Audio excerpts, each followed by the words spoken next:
And good morning, New Mexico. We are 99.9 FM, M810. It's time now once again for that great show, the Rusty Nut Show with Mr. Rusty Nut himself, Gabriel Garcia of the Auto Angel. What's up, brother? Hey, Patricio, loud and proud here, brother. We're the loudest and proudest radio show this side of the Pecos River. You know, I've heard of Uber drivers. Are you a goober driver? I see you in your car, goober. Hey, you're on it, brother. Hey, speaking of driving, what kind of car does Mickey Mouse's wife drive? Mickey Mouse drives a Minnie Mouse. No, Mickey's wife. Mickey Mouse's wife. A minivan. Ah, you got it. Minivan. That a boy, cowboy. You're reading it on me, brother. Hey, so to all of you that just tuned in, what station are they on, Patricio? 99.9 FM, AM810, and of course, the Auto Angel. The World Wide Web. Here we are, loud and proud. That's right. Did you catch it? Can you hear me okay? Of course. All right, Mickey, sure. So, this show's an attitude of gratitude. The Auto Angel show,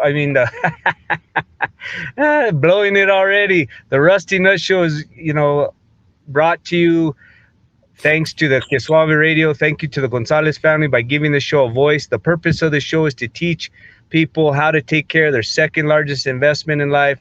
Your second largest, usually to your home, is your automobile. So this show is to try and teach you to learn how to keep it where, Patricio? Keep it in front of the tow truck and not on top of the tow truck. Like if you're in a parade, más triste because your car broke down. Yeah, we don't want to be broke down, that's for sure. So I want to also thank the team there at the Auto Angel for giving me the freedom to be on the radio with you every week. We have a new member of the team, Vanessa Montoya. I want to thank her for joining our team. And we've got the steady regulars, David, Antonio, Todd, Emilio, Adan, Norma, and Owen too. Thank you guys all for the hard work you do every day for us. And now we want to go into, I got to say hi to my mom. Hi, Mom. Mama. Yes, sir. Got to always say hi to the mama. And then we got to say hi to my suegra and my other suegra. So I got two suegras. How do you like that, bro? Top that one. Hey, you're a lucky man. There you go. You want to know who the luckiest man in the world was and is? A ver. Adam, he didn't have a suegra.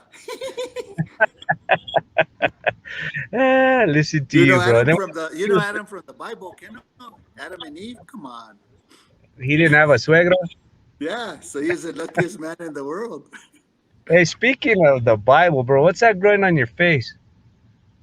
Well, I'm just keeping it nice and trimmed and just, it's getting cold out there. I thought maybe Esteban rubbed your face in the dirt a little, no? No. I'm getting ready for hunting. I was wondering why you didn't have a beard, because all men would have a beard except for the guys with the esposas, Well, it depends. If you have a beard like yours and you need the mask, because you know what, you better double up on that. I think once your wife sees you like that, she must not be home. Did she go on a vacation without you? No, she's trying though. Te casaste, tú sabes, y te fregaste, bro. She's going to shave that sucker for you. Yes, sir. You know what you could tell her, bro? Even Jesus had a beard. Let it grow. Okay. She's going to say, How do you know? Did you see him? Let's go. I see I have a picture of my mom's. Okay. Red, white, and blue, thank you to all the enlisted servicemen and women, active duty, stateside, abroad, reservists, veterans, and to most of all to the families that support these brave men and women. Take it away. I know there's some recent news that you want to talk about. Amen. And just, we pray for our men and women every day. We're seeing it out in Afghanistan. And so we just want to just ask that you guys do that. The empty chair that's back home because of either your mom or dad or aunt or uncle, grandpa, father, cousin, brother is out there serving and protecting us. So we just ask that you keep them in your prayers. Our firefighters, our police officers, they put that uniform on and want to sacrifice their life for somebody they don't even know. And so thank you. Please keep them in your prayers. Please keep them in your prayers. And then we get into Azul Gracias. This one's very special to Norma. We want to talk about these blue collar thank yous, the azul gracias, is for people behind the scenes that do a good job, do a hard job, but maybe just go unrecognized or unthanked. So she has someone in her family that's studying to, is actually already doing this, but studying to be a doctor. On their way to be a doctor, they're doing the lab testing for these like COVID tests and blood. So all the lab workers out there that are, on the front lines, they're putting themselves at risks. They're working long hours. They're wearing masks and all kinds of equipment and clothing. Um, they don't have the freedom to just take a break. They got to work straight through in shifts. So thank you so much to all the lab workers that are helping the medical professionals do their jobs. Amen. Amen. They see people, tons of people every day. So thank you guys very, very much. Hey, real quick, I want to thank Advanced Auto Parts, proud sponsors of this great show. And of course, Gabriel and his familia there at the Auto Angel. All right. And then we do the Kyobo of the day. I want to say hi to mi hermana Susana, mi prima Ana. She's in Dallas, listens on the web. I got a primo Adan Espinosa there, all the way from Nambe. He's in a truck right now, trucking. I don't know I need to learn what his CB name is. It's probably like Rubber Duck or whatever. And then Eric with an A needs to get in there and pay his bill. And Paul y La Familia, all of the tow truck companies here in town, I want to say thank you for all the work you do for us. Dale gracias. Hey, does Susana and Anna, are they like you and they're all, Mama, hi, Mama, Mama. Are they like you? I'm going to give them your cell phone number, bro. They're going to get a hold of you. I want to say hi to the Vatos there from the new old San Fe Trail Garage. Good people, the Ranger and them and Joe and everybody there working there. Thank you guys for listening. They do an awesome job. They've been there for many, many years. I think the three of them combined, the Rusty Nut, they got the Rusty Nut outbeat, brother. And they're probably even, they might even be a little bit más feo de usted. So they got you beat every which way. Like I told you, man, Ranger, he once he puts the phone book on the seat, he can see over the dash. He's gone.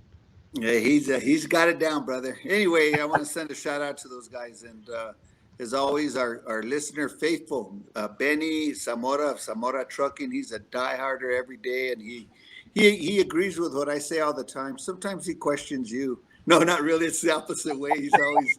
He knows my number. He knows my number. He'll call me. Gabe was spot on. He was spot on. And then he says, I don't know about you. But anyway, morning. And Ron Chavez, of course, my buddy, always thinking about Ron and Angela. Good morning, guys. I bet you helped sell a lot of hot dogs on your show Monday. You were talking about hot dogs. I bet they went through the sales on Monday for lunch. Oh, or they dropped saying that every hot dog you eat takes away 39 minutes of your life, a la master. Just say the word hot dog in the morning and everyone gets ready to go to get a nice, good hot dog. Anyway, today's topic, we're going to be talking now about stalled while driving. So this is something that no one wants to experience. I was, remember the show? I get the topic the day of the show when I'm driving. This morning I was driving a client and she said that when her car stalled in the road, that it makes her want to go buy a brand new car. Like it was so traumatic for her that replacing the car was, if that's what it takes, she's ready to do it because she never wants to experience that again. And so what I want to say to that is, there's dealerships all over the world today busy fixing brand new cars under warranty. So, you could ask any tow truck driver, do new cars break? And they're going to tell you for sure they do. And that's what, the first thing I want to say about that is the only way you can avoid for sure not having to deal with a car problem is not ever having one or not being in one even. Right. With that, you mentioned something, Gabriel, that I was wondering if you could elaborate, because I'm going to use a profound word, and it's called elaborate. You mentioned that she didn't want to experience what she went through again when her car stalled. What experience was that? What happens when your car stalled? And is it the same for every single car?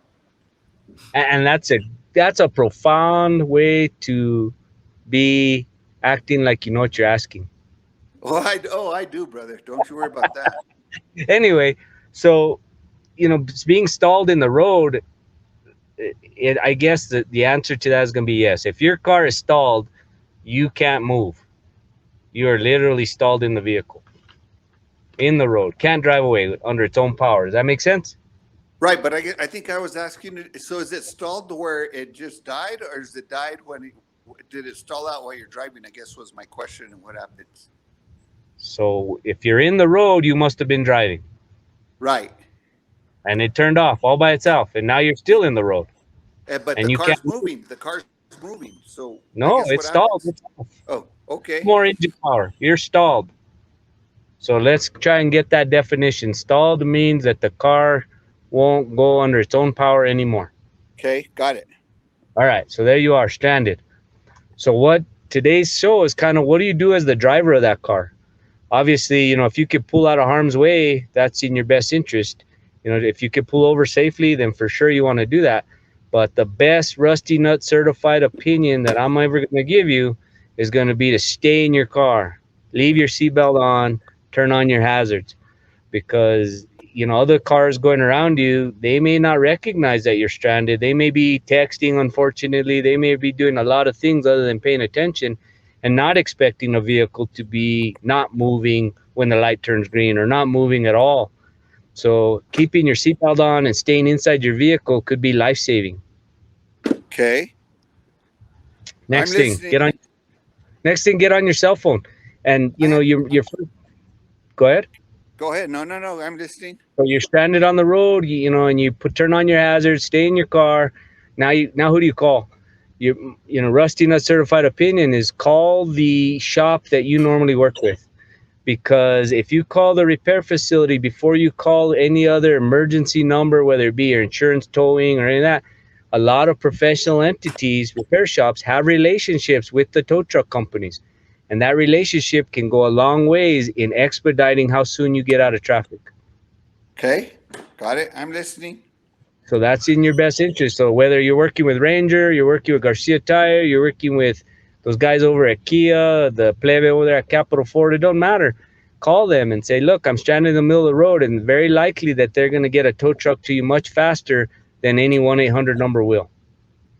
Okay, I'm with you. Keep going. All right. So next, number 3, while you're waiting for the tow truck is a good time to take some notes about what happened.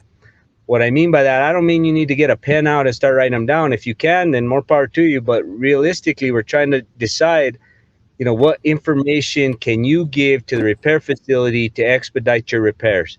So did the car just stop with no warning? Like if someone turned it off? If you explain it to it felt like somebody just turned it off, like all of a sudden, no power. Okay, that's a good definition. The opposite might be, did it act like it was running out of gas? Was it bucking and chugging and jerking and trying to stay alive? That's another good way to explain it, because a bad fuel pump is exactly that, running out of gas, starving for fuel. Or, another good question you could try and answer is, did anything unusual happen leading up to this, such as recent service or repairs? It's like, yeah, you know what, you guys or another shop or something, my ruin it yourself brother-in-law did the oil change or something like that. Any of that information can be helpful. How about warning lights? Had you been seeing any warning lights coming on, like a check engine light or a battery light? Or had you had to have it jumped recently? Maybe that you left the headlights on last Friday and then you had to jump it. That's useful information. That could save a lot of trouble, a lot of misdiagnosing, a lot of errors, just knowing those little pieces of useful information.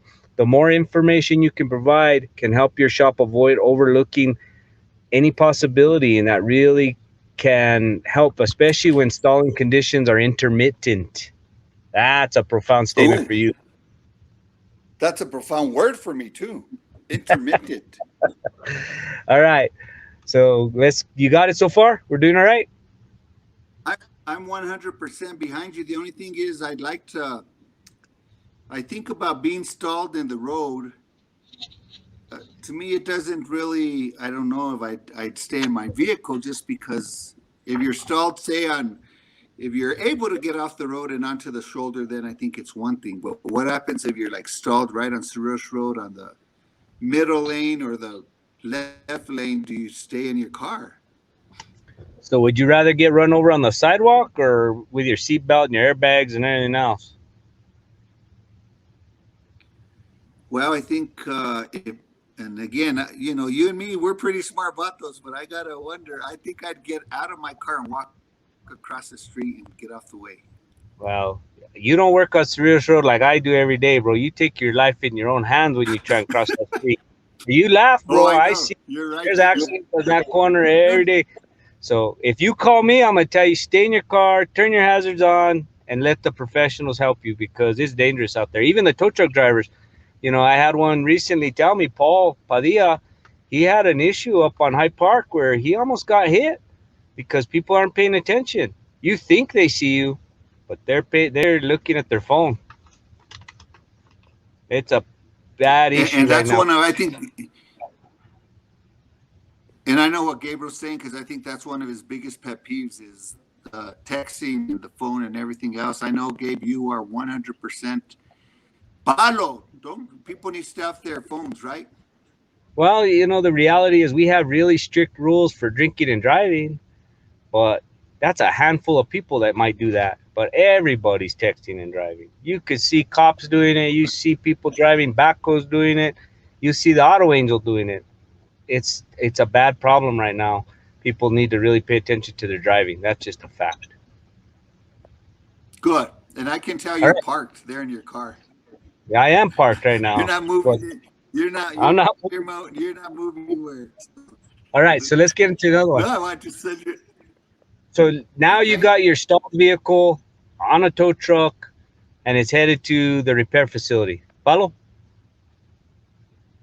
I'm on with. Okay. So you need to plan as the owner of your car, plan on being without your car a minimum of 2 full working days. The day you get towed in doesn't count. Remember that the shop you use already has clients that had appointments and promises made. I'm sure your shop's going to help you as soon as they can, but mentally, financially, emotionally, you need to give them the time they need to get it right. So you just need to make up your mind that if you need to rent a car or you need to borrow a car, you need to get a ride, whatever. Your life changed, yes, but it's something that is going to get back to normal faster if you can stay calm. So plan on being without it a few days. Okay. And even if they tell you, oh, we're going to get on it, we'll have it for you tomorrow. There's too many, they want to satisfy you. Repair facilities that they're in customer service. They want you to be satisfied. They want you to come in. They want you to use their services. So they might make a promise that they can't keep. Let's just put it that way. They had good intentions, but maybe, they couldn't get the part, whatever. So plan on being without your vehicle 2 working days at least.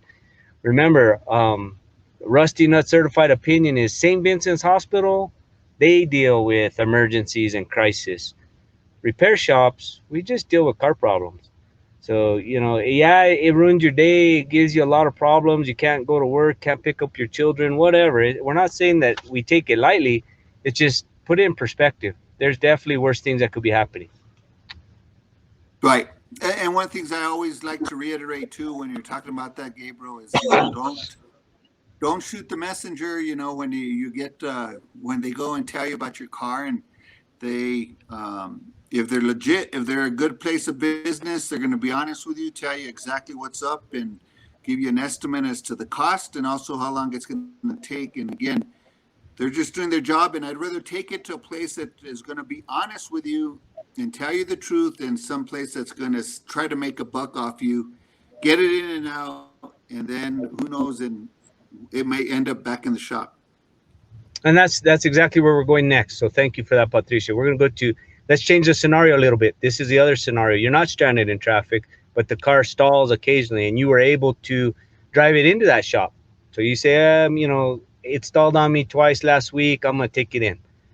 So one of the things, Rusty Nut certified opinion, please make sure your car or truck or whatever it is has enough fuel so that the shop can test it.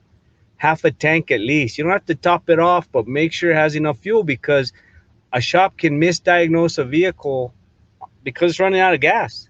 You told them that it stalls and they're driving it around on an eighth tank, and next thing you know, it's in the middle of the road stalled on them. Oh yeah, I did it. Well, yeah, it ran out of gas. So it really is helpful if you plan a little bit ahead and say, I know they're going to have to drive my vehicle, I'm going to add some fuel to it so that they can actually test it. If not, they may have to call you and say, we put $30 of fuel, and nobody, for some reason, that can be kind of a sore subject, that you paid somebody else to put gas in your car. So top it off, or at least add half a tank. Topping it off might be a little bit, if it ends up needing a fuel pump, that could be a bigger problem. Half tank would be awesome. Well, And now we'll get into, go ahead. no, and that just goes back to, don't, you got to think about how do you want them to test your car and drive it if it's stalling and dying now. Exactly. And you take them with the gas tank on empty, and then you have a fit. Happens all the time. Well, Happens all the time. They either do it all the way to the max, overfilling, it's pouring out, or it's empty. So I know it happened to a white Ford owner of a white Ford. You know what I mean? So, I know that guy. But anyway, so he's heeding your wisdom, Let's get into. I'm gonna have to cut this short here in a second. Most important Rusty Nut certified opinion of the day will be that sometimes shops will actually guess rather than be positive. So on intermittent issues, maybe it never did it for 300 miles. Over the phone, they may recommend replacing a part. So you, the client, hear this. We recommend replacing the fuel pump to fix it. That's what you heard. What they actually said to you was, we think it's the fuel pump and it should fix it. So you as a consumer need to make sure that you are agreeing to a guess, an educated guess maybe, or are you guaranteeing to a fact that they guarantee it's fixed?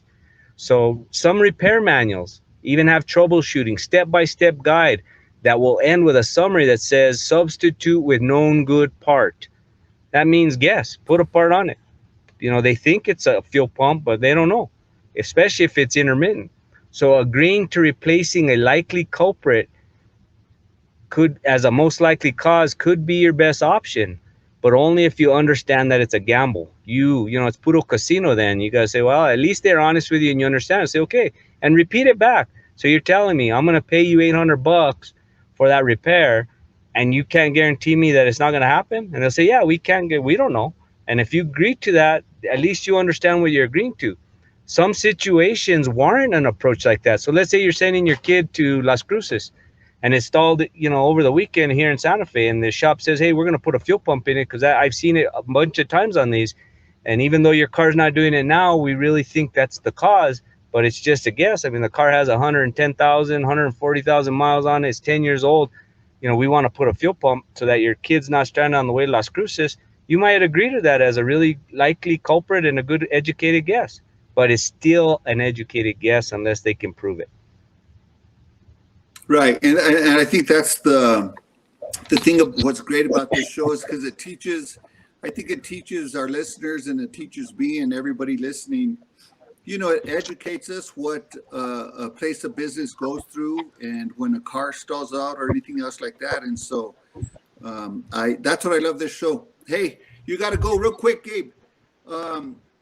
If a car dies out while you're driving, say you're going to be turning onto the shoulder, and all of a sudden it dies out, and the brakes lock up, and the steering wheel locks up, what's the best thing to do on that one?